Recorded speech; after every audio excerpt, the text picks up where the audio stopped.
Welcome back. Time now for Real Men Wear Gowns. It's our campaign to get men to put on that hospital gown, get screened, be proactive, and pay attention to our health. Today we're zeroing in on an important but often overlooked aspect of diabetes, and that is how it affects really all of us, including, of course, men. Joining us now is Dr. Tyler Feldman with Franciscan Health. He's here to help us understand why we men need to be paying closer attention to our blood sugar, the symptoms, and our overall health. Dr. Feldman, thanks so much for being here. Really pleasure to be appreciate here. it. So let's start off with the basics. What is diabetes and how does it develop?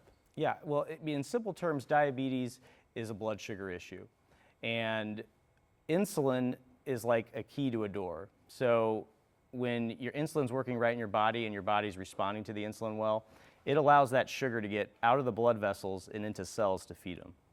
But unfortunately, when there's insulin resistance, like in type 2 diabetes, the problem is that it's like there's rust on the door. And even though there is insulin and the key's there, it doesn't quite open that door well enough. So the sugar gets trapped in the blood.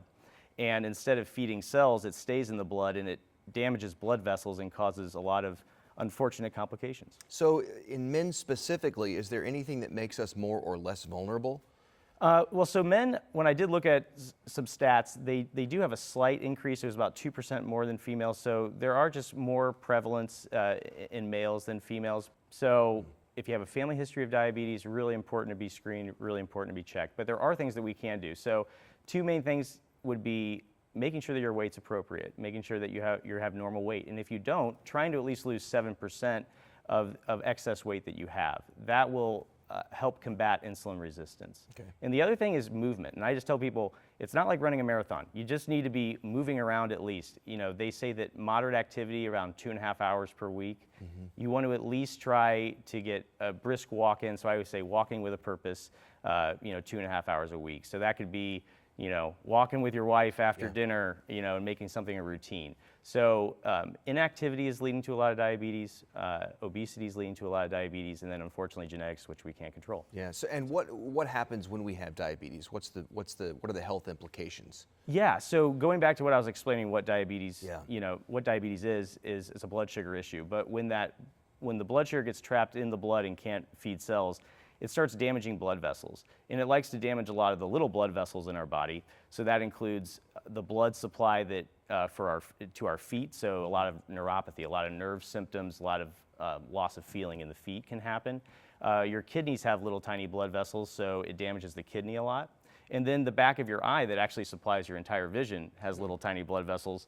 So retinopathy is another major thing, and that's why diabetes has been one of the leading causes of preventable blindness. How is this diagnosed? How do I know whether I might have diabetes? Right, so you may have symptoms. Some of the classic symptoms would be if you're really thirsty, feeling like you have to carry a water bottle around with you, you're constantly drinking, and then if you're drinking a lot, you're also peeing a lot, right? So urinating more would be another symptom, fatigue, hunger.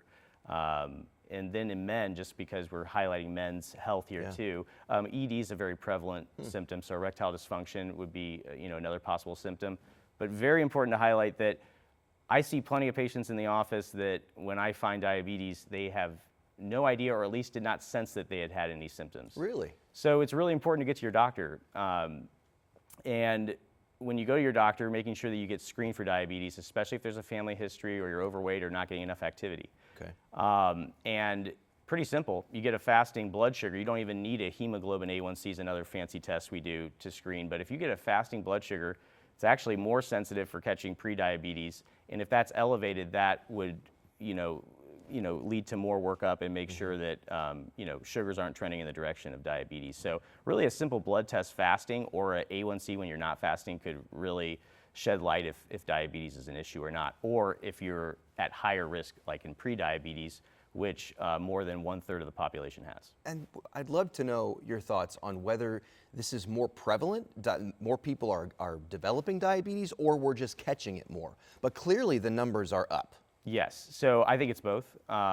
One would be, I think we are getting better at detecting. I think more people are coming in and knowing to be screened for it, so that's good. Do we need more work on that? Yes, we need to get more men and women, but we need to get the men back in the office. And a lot of times when I see men in the office, they're like, "Yeah, my wife, told me to come," but whatever it takes, right? Any way we can get people in the office, right? So that early detection, I do think we're catching it more. But the other thing is obesity is an epidemic, and inactivity is an epidemic. So more people are on their phones, more people are watching TV. There's so much digital in our life right now that the digital media is probably causing a lot of inactivity. So I definitely think that it's just increasing as well. And you make a good point that you don't have to go to the gym and lift weights for an hour. You're talking just moderate exercise. Go out for a walk. Right. And when it gets cold out and there's snow, you can go out with your kids in the boots and get some trek there. So any way you can do it. I'm not telling people they need to go to Planet Fitness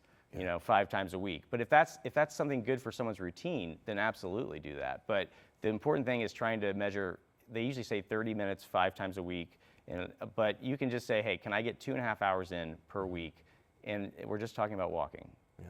So. And this is personal for you. Yeah, absolutely. So I'm a type 1 diabetic, so it's a little bit different than the insulin resistance type 2 diabetes. But when I was 14, I just stopped making insulin.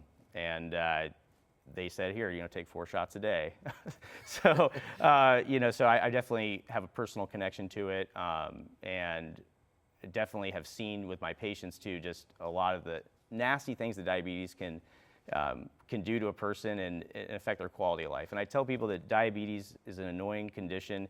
It's burdensome, but so are the complications of diabetes. So if you get it controlled soon, fast, and you can prevent some of those complications, your quality of life will be better. Awesome. Dr. Tyler Feldman, thank you so much for joining us. Really helpful and insightful conversation. Sure.